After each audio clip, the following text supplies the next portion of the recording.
तो देखिए हम लोग व्हीट स्टोन समझ रहे थे और उसका एप्लीकेशन मीटर ब्रिज समझ रहे थे। मीटर ब्रिज में पढ़ा चुका हूं, एक बार दोबारा हल्का सा रिवीजन कर लीजिए, सुन लीजिए। मैंने कहा था मीटर ब्रिज एक ऐसी युक्ति है, युक्ति मतलब डिवाइस, उपकरण, जो किसी ऐसे तार का प्रतिरोध बता सकता है या उससे पता कर सकते हैं जिसका हमें प्रतिरोध पता ना हो। अज्ञात प्रतिरोध का मान हमें पता चलता है इसकी सहायता से। तो ये तो हो गया इसके बारे में। अच्छा, इसे मीटर सेतु क्यों कहा जाता है? क्योंकि इसमें जो तार लगाते हैं उसकी लंबाई कितनी है? 1 मीटर। मीटर होने की वजह से, 1 मीटर लंबाई होने की वजह से इसका नाम पड़ गया मीटर। और सेतु पड़ गया क्योंकि ये इसका जो सिद्धांत है वो कौन सा है? व्हीट स्टोन सेतु। व्हीट स्टोन सेतु पर आधारित होने की वजह से इसका नाम मीटर सेतु हो गया।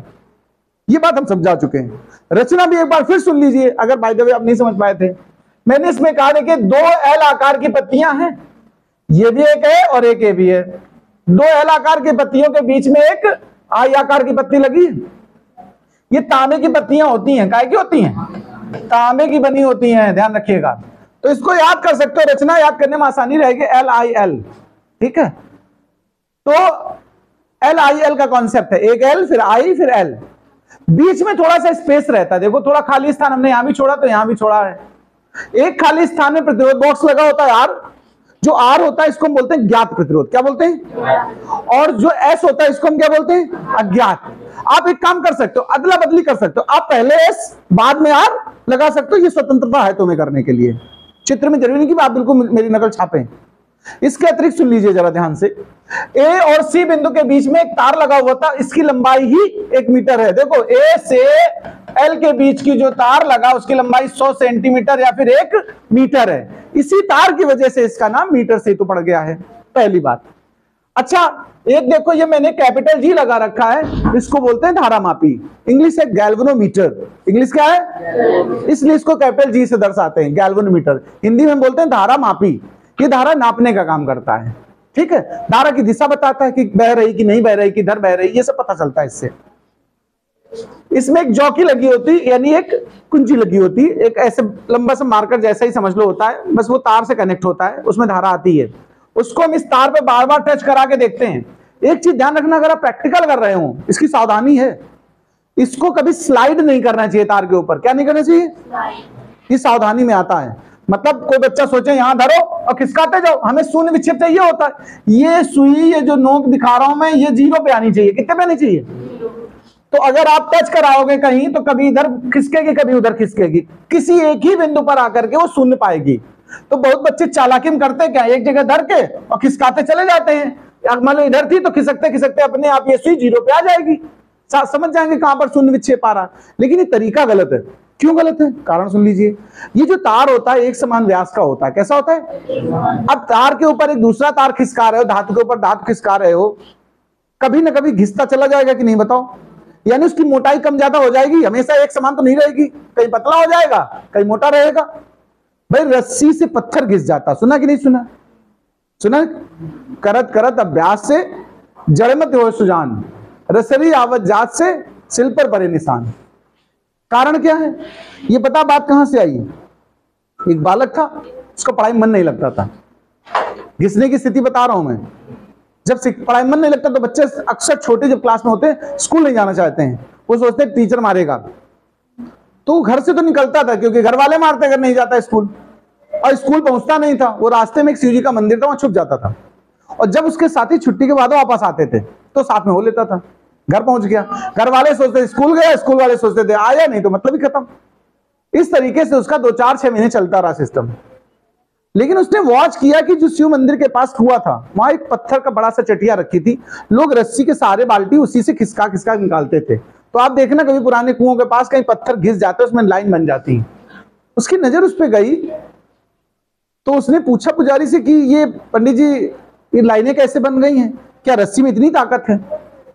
तो पंडित जी ने ये बात बताई क्या कि करत करत अभ्यास के जड़ मत होए सुजान। मतलब प्रैक्टिस करने से मूर्ख व्यक्ति भी ज्ञानी हो सकता है। जैसे कि रस्सी के आने जाने से बार बार घिसने से पत्थर जैसा कठोर चीज, और रस्सी कितनी कोमल है, वो घिस सकता है। वही स्थिति यहां तार में, तुम सोचो सर खिसकाने में कितना घिस जाएगा, बात एक दिन खिंचाने की नहीं है, बात हर बैच का बच्चा वही करेगा, हर स्टूडेंट वही करेगा, तो थोड़ा बहुत तो घिसेगा ना, तार की मोटाई कम ज्यादा होगी, इससे रीडिंग पर प्रभाव पड़ता है। तो सावधानी रखनी होती है, खिसकाया नहीं जाता है, टच कराते जाते, उठा उठा के ऐसे रखते जाते हैं, शून्य विक्षेप हम ढूंढते हैं। तो मान लीजिए हमें शून्य विक्षेप इस बिंदु बी पर मिला है, तो जो ए बी की लंबाई इसको हमने क्या बोल दिया है, एल, और टोटल 100 सेंटीमीटर थी, तो बचा हुआ कितना, 100 माइनस एल। अब सुनिए, कल जो बात हुई थी उस आगे टॉपिक में कि पी और क्यू कहां गया, अगर ये व्हीटस्टोन सेतु पर आधारित है, अब वो पीक्यू की बात कर रहा हूं। तो सुनिए जरा, एक सूत्र मैंने आप लोगों को सिखाया, यदि नहीं याद है तो प्लीज याद कर लें। हम तो यहां लिख रहे हैं हम जानते हैं, अब तुम नहीं जानते हो तो जान जाओ, हम जानते हैं। अगर नहीं जानते हो तो फिलहाल अभी इसको सूत्र मान लो, बाद में जनवा दूंगा मैं। हम जानते हैं सूत्र होता है विशिष्ट प्रतिरोध का, रो बराबर आर ए बाई एल। पढ़ा है कि नहीं पढ़ा है, ये सूत्र पढ़ा है सबने, बहुत अच्छी बात है। ये सूत्र होता है रो बराबर आर ए बाई एल। तो अगर आर के लिए सूत्र को बनाना चाहूं मैं, तो आर बराबर क्या होगा, रो एल बाई ए। अब सुनिए, इसकी लंबाई एल है कि नहीं, और तार है, तो इसका अपना प्रतिरोध होगा एल लंबाई का। इस वाले प्रतिरोध को हमने क्या मान लिया, इस वाले प्रतिरोध को इतने हिस्से के लिए ए से बी का प्रतिरोध में कितना माना है, पी। ए बी का प्रतिरोध, ध्यान रखना, ए बी लंबाई का जो है, ए बी का प्रतिरोध, उसको हमने क्या कह दिया, पी कह दिया, ठीक है। और बचा हिस्सा कितना, बीसी, और बीसी का प्रतिरोध हमने क्या मान लिया है, क्यू। क्या मान लिया है, बीसी का प्रतिरोध क्यू मान लिया। हम इन्हीं के मान निकालना चाह रहे हैं। तो देखिए पहले ए बी के लिए, किसके लिए, ए बी तार के लिए। देखो ए बी हो या बीसी हो, दोनों तार एक ही धातु के बने कि नहीं बने, बताओ, है तो एक ही पूरा तार, उसी के दो टुकड़े माने मैंने। तो ए से बी तक के लिए अगर हम आर वाला सूत्र लगाएं, तो हम आर ना कह के उसको क्या कहेंगे, पी। प्रतिरोध का नाम बदल दिया आपने, आर के स्थान पे क्या बोलने लगा मैं, पी। तो पी बराबर, देखो ये नाम पी लिखा है, रो एल, देखो रो माने विशिष्ट प्रतिरोध, विशिष्ट प्रतिरोध धातु का गुण होता है, किसका होता है, जिस धातु का बना है ये तार, वो ये तार का टुकड़ा इधर का धातु तो एक ही है, रो दोनों के लिए समान होगा। लंबाई तो एल ही है, मोटाई भी, एरिया क्षेत्रफल ए मान लिया। तो ये पी का मान निकल आया कि नहीं, बताओ काजल। अब इसी प्रकार हम बचे हुए हिस्से की बात करने वाले बीसी के लिए, किसके लिए, बीसी तार। बीसी तार के लिए यदि हम बात करें, ध्यान देना, तो उसके लिए हमने प्रतिरोध का नाम क्या लिखा है, क्यू। क्यू लिखा है, विशिष्ट प्रतिरोध हमने क्या मान लिया है, रो नहीं बदल सकता है, लेकिन लंबाई बदली है। इसकी लंबाई कितनी है, 100 माइनस एल। लंबाई कितनी है, 100 minus L upon area A. क्या इस बात से सहमत हो। देखो रो नहीं बदला क्योंकि एक ही धातु है, रो दोनों के लिए, दोनों टुकड़ों बराबर रहेगा। क्षेत्रफल नहीं बदला क्योंकि एक ही तार है, मोटाई तो सब जगह बराबर है, इसीलिए तो घिसने से मना किया मैंने कि मोटाई बदल न जाए कहीं। तो ये पी और क्यू के मान निकल आए। इन दोनों का अगर भाग कर दिया जाए आपस में, क्या कर दिया जाए, भाग, पी और क्यू का अनुपात कर रहा हूं मैं, देखो जरा।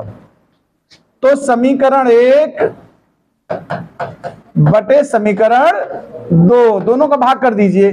तो देखिए एक में लिखा हमारा P बराबर रो एल बाई ए, और दूसरे में लिखा है Q बराबर, देखो रो 100 माइनस एल अपान ए। क्या इतना समझ में आया है, जो कट रहा है उसको काट दो। देखो P अपान Q क्या बचा हमारे पास, एल अपान 100 माइनस एल। बताओ इतनी बातें समझ में आई कि नहीं आई। अब हम लोग व्हीटस्टोन सेतु का कॉन्सेप्ट उठा रहे हैं, तो ध्यान देना, व्हीटस्टोन के अनुसार, व्हीटस्टोन सेतु के सूत्र से, व्हीटस्टोन सेतु के सूत्र से, व्हीटस्टोन सेतु का सूत्र किसी को याद है, बताओ, तेज बोलो। P upon Q is equal to, very good, ये सूत्र हुआ। अब सुनो, P का और P और Q का अनुपात हमें मिल चुका है ना, कितना मिला है, L अपान 100 माइनस एल। ठीक है, रख दो, L अपान 100 माइनस एल, ये किसका मान है, P बटे Q का। और R अपान S को ऐसे रहने दो। हमारा अज्ञात प्रतिरोध कौन सा वाला है, S, हमें S का मान चाहिए, तो S को इधर निकाल लो अलग। तो देखना जरा, S बराबर क्या, तिर्यक गुणा कर लेते होगे ना, S बराबर, देखो ये उधर गुणा में जाएगा, ये भाग में चला जाएगा, तो R 100 माइनस एल बटे, ये L भाग में आ गया, ये देखो सुनो ध्यान से, प्रैक्टिकल जब करते हैं, प्रैक्टिकल भी है आपके कोर्स में, जब प्रैक्टिकल करते हैं तो देखो आर हमें पता होता है, उस बक्से में लिखे होते मान, हमने कल चित्र दिखाया था बक्से का, वहां से आर देख लेते हैं, आर का मान लिख सकते हो डायरेक्ट, नहीं बताओ। ये लंबाई हम लोग स्केल से नाप सकते हैं कि नहीं नाप सकते हैं? ये जो एल की लंबाई है नाप सकते हो, मान लो 20 सेंटीमीटर थी, मान लो हम जब प्रैक्टिकल कर रहे तो इसका मान कितना था 20, तो एल का मान 20 हो गया, तो 100 माइनस एल का मान कितना हो गया 80। तो देखो 100 माइनस एल की जगह लिख दोगे 80 और एल की जगह 20, सॉल्व करके देखो इसका मान नहीं निकल आएगा क्या तुम्हारा? यही मीटर सेतु का कॉन्सेप्ट है। अब तुम्हें इतना हिस्सा आगे बढ़ा करके उसी में से लिख लेना है, अपने आप नोट कर लीजिए इसको।